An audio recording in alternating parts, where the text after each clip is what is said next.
Learning English through the stories. Hello, this is Cassie. Our story today is called The Great Soul. Today, I would like to share with you a captivating story about the life and goals of one of history's most inspiring figures. Today, we delve into the profound story of Mahatma Gandhi and his unwavering pursuit of justice and freedom through activism. Please grab a coffee and learn English through the story. Mahatma Gandhi was born on October 2nd, 1869 in Porbandar, India, and died on January 30th, 1948 in Delhi. He was an Indian lawyer, politician, social activist, and writer who became the leader of the nationalist movement against the British rule of India. In the eyes of millions of his fellow Indians, Gandhi was the Mahatma, which means the great soul. As such, he came to be considered the father of his country. Gandhi is internationally esteemed for his doctrine of non-violent protest, satyagraha, to achieve political and social progress. The unthinking adoration of the vast crowds that gathered to see him all along the route of his tours made them a severe ordeal. He could hardly work during the day or rest at night. "The woes of the Mahatmas," he wrote, "are known only to the Mahatmas." His fame spread worldwide during his lifetime and only increased after his death. The name Mahatma Gandhi is now one of the most universally recognized on earth. But in the end, what did Gandhi try to accomplish with his activism? Gandhi's initial campaigns targeted the injustices Indians faced under British rule, but he dreamt of a greater victory, the complete liberation of India. The tide of his activism rose like a wave, and after World War II, the British regime was buckling under the weight of resistance. Victory, however, came at a price. Amidst the euphoria of independence, India was torn by sectarian violence between Hindus and Muslims. This tragedy led to the partition of the nation, resulting in the creation of two independent states, India and Pakistan. Muslim separatism had received a great boost while Gandhi and his colleagues were in jail, and in 1946-47, as the final constitutional arrangements were being negotiated, the outbreak of communal riots between Hindus and Muslims unhappily created a climate in which Gandhi's appeals to reason and justice, tolerance and trust had little chance.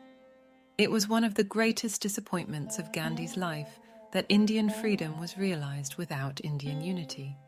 What other social movements did Gandhi's activism inspire? Abroad, activists such as Martin Luther King Jr. borrowed heavily from Gandhi's practice of non-violence and civil disobedience to achieve their social equality aims. Perhaps most impactful of all, the freedom that Gandhi's movement won for India sounded a death knell for Britain's other colonial enterprises in Asia and Africa. His fight for India's freedom sent shockwaves through the British colonial empire. Like dominoes, other colonies in Asia and Africa began to rise against their oppressors, all ignited by the beacon of hope that was Gandhi. The English, as India's colonizers, harbored some resentment toward him as he toppled one of the first dominoes in their global imperial regime.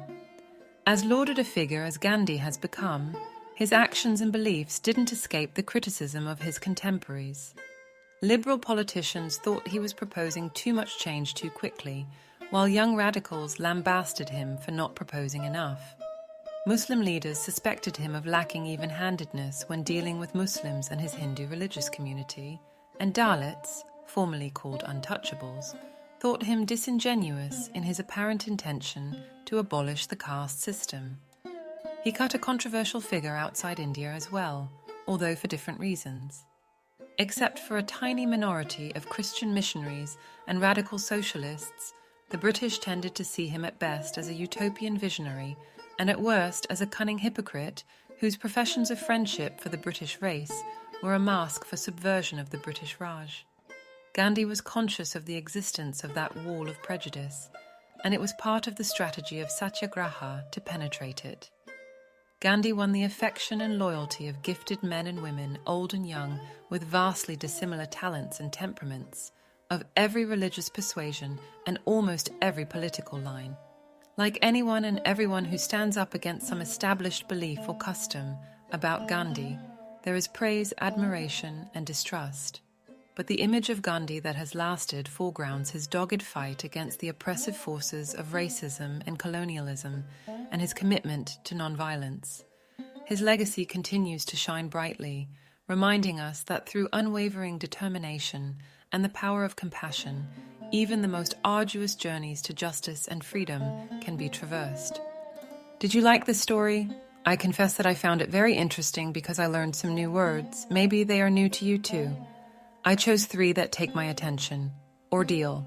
The word ordeal is a level C2 word and means a very unpleasant and painful or difficult experience, or an extremely unpleasant experience. Even-handedness. Even-handedness means fairness to all sides. If your essay is even-handed, it should look at both sides of an argument without showing a preference for one side or the other. An equivalent word would be equitable or just, fair to all parties, as dictated by reason and conscience. And finally, woe. Woe means an expression of great sadness and bad troubles causing much suffering. For example, the woes of the Mahatmas are known only to the Mahatmas.